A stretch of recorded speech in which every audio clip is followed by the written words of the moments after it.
E hoje é o último dia do mês de julho, já estamos nos encaminhando aí para o 8º mês, começando amanhã o mês de agosto. E o mês de julho foi marcado aí com vários momentos para a pecuária de corte brasileira, como por exemplo, estiveram em pauta vários assuntos, como o mercado do boi gordo com poucas negociações, o consumo da carne bovina em baixa, queda também de volume dos abates no estado de Mato Grosso do Sul. Mas também tivemos boas notícias, como por exemplo, lá no estado de Goiás, com a redução do ICMS para gado em pé em operações interestaduais, e também o mercado futuro do boi gordo reage com preços para outubro, que é referência para o confinamento.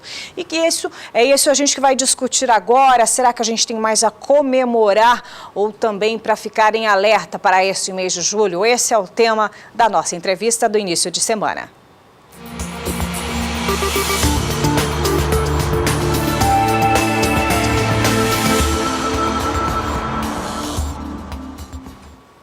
E para fazer um balanço, então, desse último dia do mês de julho, eu recebo aqui o analista de agronegócio do canal do Boi, João Pedro Cuti Dias. Seu João Pedro, bom dia, começando bem a semana. Temos mais a comemorar ou não para este mês de julho, na sua opinião? Porque eles têm que se organizar, tem que se juntar. Aquele velho ditado que tem no Centro-Oeste, que cateto fora do rebanho é comida de onça, é verdade. Nós aceitamos, ao longo do tempo, uma concentração absurda do abate em termos de uma empresa que, por sua vez, usou todos os mecanismos legais e ilegais para crescer, que é a JBS. Hoje já estamos pagando por isso. Essa queda do preço não é fruto de mercado, não é a questão de... A exportação vai muito bem, obrigado. Nós estamos exportando 5.100 toneladas por dia. O mercado interno, a situação está razoável, não é um ideal, mas está razoável. O que acontece? Hoje, os frigoríficos conseguem ter uma renda bruta de 35% a 39% em relação ao preço que eles pagam pela arroba de boi ou de vaca. Então, esse setor aumentou. Por quê? Porque de uma hora para outra o produtor ficou no brete, ficou embretado, né? Ou seja, aquele frigorífico que detinha quase a metade da capacidade de abate no centro-oeste do Brasil, que é o maior polo criador de gado bovino, de uma hora para outra ele quer comprar a prazo, com 30 dias. O produtor fica receoso. É um frigorífico que o grupo deve 58 bilhões de reais, apesar de ter 10 bilhões de reais em condições de fazer caixa a curto prazo, mas 47 bilhões, 48 bilhões é muito dinheiro. E de uma hora para outra ele está brigando com o governo federal, ou seja, com o presidente, para delação, etc, etc. Aquela lavagem de roupa suja que está ocorrendo. Então, isso fez com que os demais frigoríficos, de uma hora para outra, tivessem uma oferta muito grande de gado. Aquele gado que seria abatido pela JBS é abatido por outros frigoríficos. Sim. Aí o capitalismo selvagem falou mais alto, ou seja, quer, então tá bom, vaca 108, 107, aí derrubou o preço dos animais. Agora, quando você olha daqui para frente, você olha outubro, ontem, acho que sexta-feira, bateu 135 BMF. Ou seja, o mercado, outubro, até 2 meses atrás, estava invertido. Ou seja, outubro estava menor do que o valor presente da arroba. Outubro está começando, mostrando reação. Porque aparentemente, nessa situação que nós estamos vivendo hoje no Centro-Oeste, calor e seca, alguns locais deu geada, ou seja, um clima totalmente adverso para as pastagens, você não vai ter animal pronto em grandes quantidades a partir de setembro, outubro. Então, o confinamento diminuiu. Diminuiu por quê? O preço do boi magro está barato, o milho está barato, porque há uma insegurança para quem vender. Então, o pessoal está com cautela, né? Então está todo mundo um pé atrás.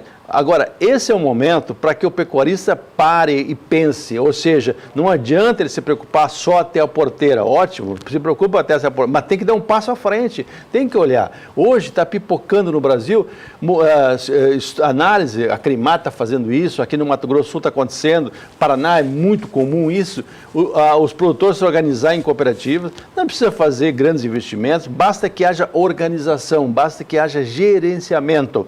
Eles compram o gado dos seus associados, abatem num frigorífico e terceirizam essa operação, pagam para o frigorífico e eles comercializam a carne, comercializam os miúdos e comercializam o couro.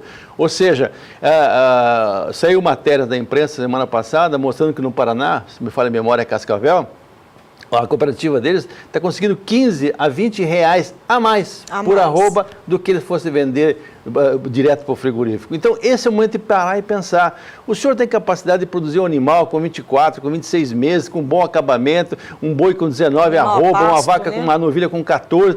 Pô, vocês sabem fazer isso? Vamos montar uma estrutura profissional, gerencial para fazer esse trabalho. Dá um pouquinho de trabalho? Dá. Vai sair um pouquinho da zona de conforto de vocês? Vai. Mas é muito melhor do que você vender a prazo para um grupo que vai ficar 30 noites sem dormir, preocupado se vai receber ou não lá na frente. Então, esse é o momento de análise, de aproveitar essa experiência, fazer desse limão, em vez de fazer algo ácido, fazer uma limonada, para que você possa, daqui para frente, ter uma condição melhor na sua atividade. Também falando em preços, no dia 18 de julho, né, foi marcado aí o menor valor desde agosto de 2014 para a arroba do boi gordo, chegando a bater R$ 122,80. O senhor acredita que a partir de agora, a partir de agosto, tem-se aí um melhor cenário para os preços? Olha, eu acho que sim. Você vai ter, pelo menos se você olhar o mercado futuro, começa a sinalizar isso. Não tem bola de cristal para falar. Mas quando se vê as características do mercado, o americano trancou, apesar de ser pequeno, 3 mil toneladas por mês e tal, mas é um referencial do mercado internacional de carne na hora que suspendeu a importação de carne in natura brasileira. Por burrice frigorífico, burrice do próprio Ministério, podia ter previsto isso. E mesmo assim, as exportações continuaram crescendo. Ou seja, o mundo precisa de carne brasileira. A nossa carne é boa, é uma carne produzida em cima de capim, ela tem sabor, ela tem textura, ela tem tudo para atender o mercado internacional. Então, as exportações estão indo bem. O mercado interno, a economia brasileira dá sinais de início de reação, caiu as taxas... Isso se nada acontecer novamente, né? Mas eu acho que o país estava tão ruim que nós chegamos no fundo do poço já. Agora, daqui para frente, a tendência é melhorar. Se a taxa de juros caiu, vem para baixo, já está em um dígito, o Selic. Lógico, isso não vai impactar na taxa de juros do sistema bancário. O bancário trabalha com um spread absurdo no Brasil. Mas mesmo assim, já é um sinal, já começa a criar um clima de confiança para investimentos. O Brasil tem uma capacidade ociosa muito grande na indústria, em outros setores. As reformas estão começando a andar com toda a dificuldade que tem. Esse Congresso vai passar para a história como um congresso que nunca houve tanta corrupção mostrada a céu aberto. É público, né? Em compensação, vai ser um congresso que vai fazer as reformas que o Brasil reclama há tanto tempo. Reforma da trabalhista, previdenciária. Essa reforma política não vai ser aquilo que a gente espera, porque vai ser feita para atender os interesses deles, mas pelo menos está começando a se discutir essas questões mais sérias do Brasil.